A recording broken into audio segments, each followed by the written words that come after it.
अष्टमः पाठः, 8वां पाठ। सूक्ति स्तबकः। यहाँ दो शब्द हैं, सूक्ति और तबकः। सूक्ति का मतलब है अच्छी उक्तियां, अच्छी कहावतें। तबकः उनका समूह या गुच्छा। तो यहाँ इस पाठ में हम अच्छी अच्छी सूक्तियां, अच्छी अच्छी कहावतें पढ़ेंगे इन श्लोकों के माध्यम से। तो पहला श्लोक शुरू करते हैं। उद्यमेन हि सिद्ध्यन्ति कार्याणि न मनोरथै, न हि सुप्तस्य सिंहस्य प्रविशन्ति मुखे मृगाः। उद्यमेन का मतलब है परिश्रम से।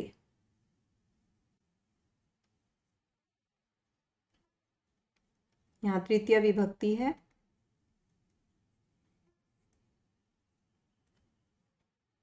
परिश्रम से, तृतीय विभक्ति में जो साइन होता है वो से होता है। ही का मतलब निश्चय ही, ये अव्यय शब्द है।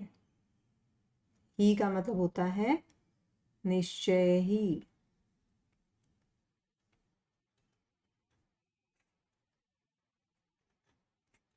सिद्ध्यन्ति, सिद्ध होते हैं, ये बहुवचन क्रिया है, अंति से आपको पता लग रहा है।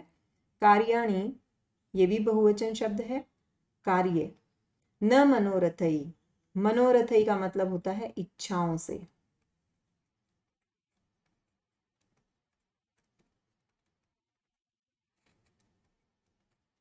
तो इसको एक बार दोबारा ध्यान से देखिए लाइन को। कार्याणि उद्यमेन ही सिद्ध्यन्ति न मनोरथई, जो काम है वो परिश्रम से ही, निश्चय ही परिश्रम से ही सिद्ध होते हैं, सफल होते हैं, इच्छाओं से नहीं। न का मतलब नहीं, तो न अव्यय शब्द है और ही भी अव्यय शब्द है। न ही सुप्तस्य सिंहस्य प्रविशन्ति मुखे मृगाः। मृगाः बहुवचन शब्द है, मृगाः का मतलब हिरण। मुखे सप्तमी विभक्ति लगी हुई है तो मीनिंग में साइन लग जाएगा। मुख में, प्रविशन्ति प्रवेश करते हैं, सिंहस्य शेर के, सुप्तस्य सोए हुए के, तो सुप्तस्य सिंहस्य, सिंह का विशेषण है ये, तो इसलिए सेम विभक्ति लगी हुई है। सोए हुए शेर के। न, नहीं, ही, निश्चय ही, ये ऊपर भी आए थे शब्द। तो हमने पहली लाइन में कहा है कि जो कार्य हैं वो परिश्रम से ही सिद्ध होते हैं, इच्छाओं से नहीं। जैसे सुप्तस्य सिंहस्य, सोए हुए शेर के, मुखे मुख में, हिरण न प्रविशन्ति, हिरण प्रवेश नहीं करते हैं। तो जब शेर सोया हुआ है तो मृग उसके मुख में कैसे आ सकता है? नहीं आ सकता ना। तो ठीक वैसे ही हाँ, काम के बारे में सिर्फ सोचने से, सिर्फ इच्छा करने से वो काम पूरे नहीं होते हैं, बल्कि परिश्रम से ही वो काम सिद्ध होते हैं। अगला श्लोक देखते हैं। पुस्तके पठितः पाठः, जीवने नैव साधितः। पुस्तके, यहाँ सप्तमी विभक्ति है तो साइन होगा में। पुस्तक में, पठितः पढ़े हुए, पाठ है पाठ, जीवने जीवन में, नैव यहाँ दो शब्द हैं, न और एव, और वो दोनों ही अव्यय शब्द हैं। न का मतलब नहीं, एव का मतलब ही। साधितः साधे गए हैं। पुस्तक में पढ़ा गया पाठ जीवन में नहीं साधा गया है, या जीवन में उसे नहीं अपनाया गया है। किम भवेत तेन पाठेन, जीवने यो न सार्थकः। किम भवेत तेन पाठेन, उस पाठ से, किम भवेत क्या होगा, उस पाठ का क्या फायदा, जीवने यो न सार्थक है, जीवन में जिसको सार्थक नहीं किया गया, जीवन में जिसको नहीं अपनाया गया। तो इसका भाव ये है कि आपने अगर कुछ सीखा है, कुछ पढ़ा है, कोई अच्छी बात, तो उसको जीवन में हमें अपनाना चाहिए। तीसरा श्लोक देखते हैं। प्रिय वाक्य प्रदानेन सर्वे तुष्यन्ति मानवाः, तस्मात् प्रियम ही वक्तव्यम वचने का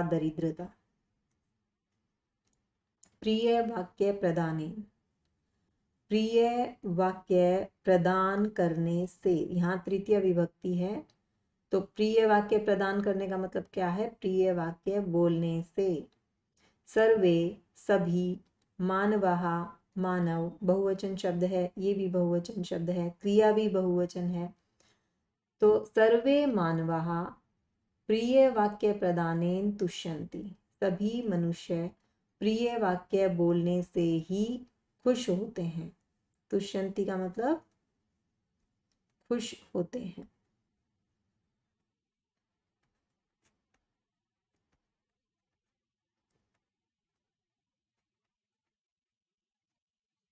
तो सभी मनुष्य प्रिय वाक्य बोलने से, प्रिय वचन बोलने से खुश होते हैं। तस्मात् प्रियम ही वक्तव्यम वचने का दरिद्रता। तस्मात् इसलिए प्रिय ही बोलना चाहिए, वक्तव्यम बोलना चाहिए।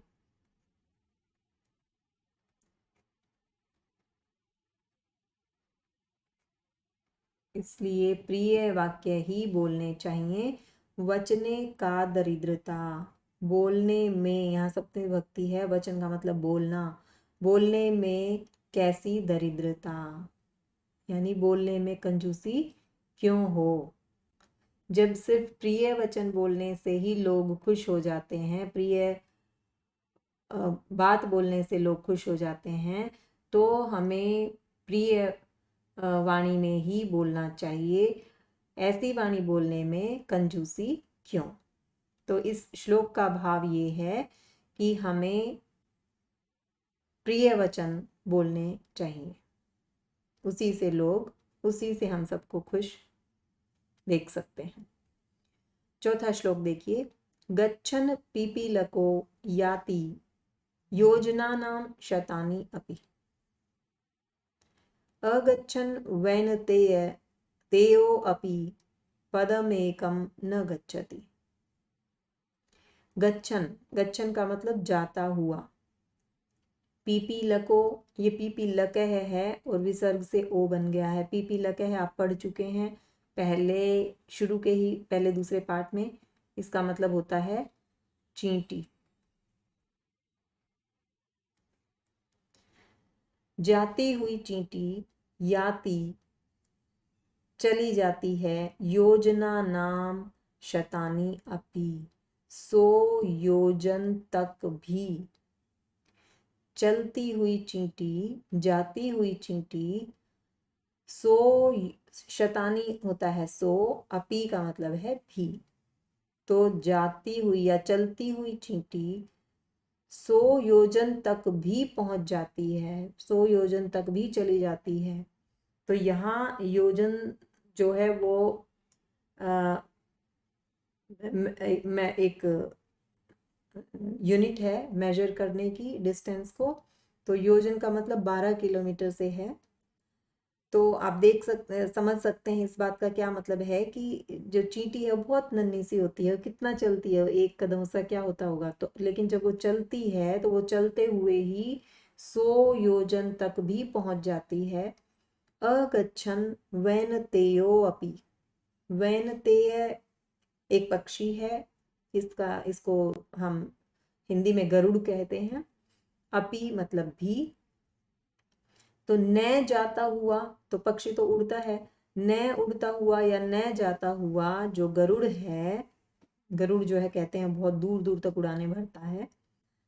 तो न जाता हुआ जो गरुड़ है वो भी पदम एकम न गच्छति, एक पद, पद मतलब कदम, एक कदम भी नहीं पहुंच पाता है, एक कदम भी नहीं जाता है। तो कब? न चलता हुआ, यानी जब आप चलना शुरू कर देते हैं तो कोई डिस्टेंस दूर नहीं है, आप पहुंच जाएंगे अपने डेस्टिनेशन पर। कोई भी काम जो आप पूरा करना चाहते हैं उसकी शुरुआत तो करनी पड़ेगी, तो शुरू करेंगे तो वो खत्म भी हो जाएगा। तो ये इन दो उदाहरणों से समझाया गया है कि चींटी जो बहुत धीमे धीमे चलती है, तो वो लेकिन जब चलना शुरू करती है तो वो 100 योजन तक भी, अब 100 योजन का मतलब है 100 को आप 12 किलोमीटर से मल्टीप्लाई कर लीजिए, 1200 किलोमीटर तक भी पहुंच जाती है। और गरुड़ पक्षी जो बहुत तेज उड़ता है, बहुत स्पीड से उड़ता है, वो नहीं उड़ता हुआ एक कदम भी नहीं पहुंच पाता है। अब अगले श्लोक को देखते हैं। काकः कृष्ण है, पिकः कृष्ण है, को भेदः पिक काकयो। वसंत समय प्राप्ते काकः काकः पिकः पिकः। काकः कृष्ण है, काकः कहते हैं कौवे को, कृष्ण है काला। तो कृष्ण का हम मतलब क्या है? काला। कौवा भी काला है, पिकः है कोयल भी कृष्ण है, कोयल भी काली है। को भेद है पिक काकयो, कोयल और कौवे में क्या भेद है?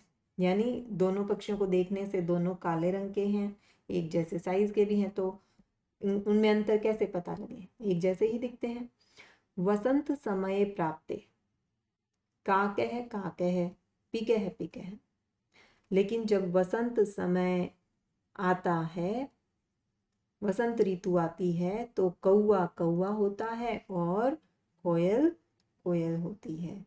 कैसे? इस लाइन का क्या मतलब है कि जब वसंत समय आता है, वसंत ऋतु आती है, तो कोयल को आपने सुना होगा, कू कू करते हुए लंबा लंबा साउंड आती है इसकी, और ये आम के वृक्षों पर बैठकर कोयल कूकती है। तो तब पता लग जाता है कि ये कोयल है और ये कौवा है। यानी इसका क्या मतलब है कि जैसे आप दिखते हैं, कई बार बाहर से आपको देखता है कोई, तो उससे नहीं पता लगता कि आप में गुण क्या है। वो तभी पता लगता है जब आप वो काम करके दिखाते हैं। जब आप कोई काम करते हैं तभी गुणों से ही फिर आपकी पहचान होती है। तो इस तरह ये पाठ यहाँ खत्म होता है। अब एक बार क्विक रिवीजन शब्दार्थ की फटाफट से इनको दोहराते हैं। उद्यमेन परिश्रम से, मनोरथई मन की इच्छा से, सिंह शेर, मृगा हिरण, दरिद्रता गरीबी, प्रिय वाक्य प्रदानेन प्रिय वचन बोलने से, तुष्यंती खुश होते हैं, मानवाः मनुष्य, तस्मात् इसलिए, वक्तव्यम बोलना चाहिए, वचने बोलने में, साधितः साधना या उपयोग करना, भवेत होना चाहिए। कुछ शब्द और हम लेंगे अभी। सार्थक है, सार्थक उसको अर्थपूर्ण बनाना, उसको मीनिंगफुल बनाना। काकः है कौवा, कृष्ण है काला, पिक है कोयल, पिक काकयो हो कोयल और कौवे में, प्राप्ते आने पर, गच्छन जाता हुआ, पीपीलक है चींटी, याति जाता है, योजना नाम 4 कोसों का। तो योजना नाम ये लगभग आज की भाषा में अगर हम बात करें तो 12 किलोमीटर के बराबर होता है ये मेजरमेंट, एक योजन। उसके बाद शब्द है शतानी 100, अगच्छन न चलते हुए, अ लगा हुआ है, न चलते हुए, गच्छन होता है चलते हुए, वैन तेय है गरुड़ पक्षी। तो यहाँ ये पाठ खत्म होता है।